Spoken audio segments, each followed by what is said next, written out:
Well, I'm joined now on set by Diptyque Laurent to take us through what the papers are saying about the conflict in Israel and Gaza. Dipty, let's start with the Israeli press, how they're dealing with Benjamin Netanyahu's creation of a unity wartime cabinet. Well, the Jerusalem Post today is looking at the formation of this emergency wartime cabinet formed on Wednesday between Prime Minister Benjamin Netanyahu and the opposition leader, National Unity leader, Benny Gantz. A deal that was 5 days in the making, the Jerusalem Post says, and comes amidst an imminent Israeli ground invasion. The Post really welcoming this unity government, but criticizing the fact that it took 5 days to be formed, the paper really slamming Netanyahu for worrying that such an alliance could affect him politically, affect his leadership, rather than focusing on the war at hand. From this Israeli daily, the Yediot Aharonot, it's more of a patriotic message on the front of their website this Thursday. This is actually the most widely distributed newspaper in Israel. The publication citing Netanyahu's comments that the fate of the country is at stake. Also citing, you see here, Benny Gantz, who said, "We are all together." So very much a message of defiance, of patriotism from this publication. Now, from the Middle Eastern dailies, there's lots of focus on Gaza.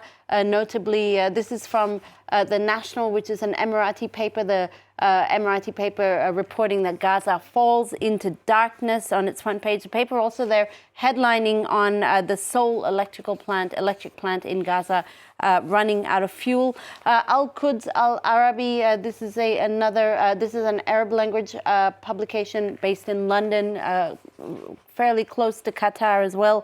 The headline here really deploring what it calls a series of massacres by Israel in Gaza amidst international silence. The paper noting that the resistance, that's how it calls the Hamas group, it doesn't call them terrorists, it calls them the resistance, have retaliated by attacking Haifa and Tel Aviv, the cities in Israel. The paper there, as you see, publishing rather graphic images of child victims from the destruction in Gaza. Now, L'Orient Le Jour, that's a Lebanese daily in French. It has also focusing on this on its front page. It says, "From one crime to another," really summing up how it feels about the destruction in Gaza. And in this opinion piece here on its front page, the paper writes that the situation is not a spiral now, it's a vortex. The paper also wondering, how does one objectively view this,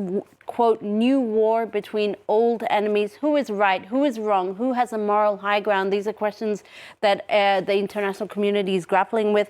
And also, the paper says, how does one approach such a war where, I quote, violence is the only definitive form of communication between both sides?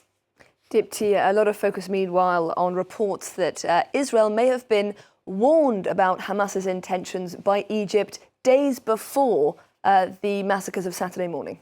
It has been the focus of quite a few publications. Let's show you this one from Foreign Policy, which says what Israeli intelligence got wrong about Hamas. It's actually quite an interesting article that looks at how Israel's, quote, much vaunted intelligence services failed to anticipate the Hamas attack. It also might have been due to what was a fairly toxic relationship between the government and intelligence services in Israel. It is also, this article also drawing comparisons to similar intelligence failures back in 1973 at the time of the Israel-Egypt war. 50 years ago, the then Israeli Prime Minister Golda Meir received explicit warnings from Jordan about the intents of Egyptian leaders, but these warnings were discounted because, I quote, it did not fit the prevailing concept that Egypt would not attack until it could rival Israel's air power. So that was at the time, back in 1973. any prior intelligence about Saturday's horrific Hamas attack may have also been discounted by the present-day Israeli government, because it too also discounted, because it too was sort of contrary to any dominant belief by Israelis that Hamas was actually going to move to launch this attack. The overwhelming belief was that Hamas was busy governing Gaza. In other words, the article says it was just too unfathomable that Hamas would launch such a brazen attack, and that's why possibly intelligence or any warnings were discounted prior. And Dipti, finally from you, and we spoke about this a few days ago. Earlier this week, Harvard student groups penned a letter essentially blaming Israel for Saturday's violence on Israeli soil. That letter now facing growing backlash, Dipti. That's why this controversy just keeps continuing. Earlier this week, around 30 student groups penned that letter, as you said, blaming Israel essentially for the violence on Saturday. Harvard's president at the time also came under fire for not really responding or condemning the letter. Now, according to the Harvard Crimson publication, the controversy sort of took on new heights on Wednesday when a billboard truck drove through campus doxing, in other words, publicly exposing private details about students reportedly affiliated to the groups that had signed this letter.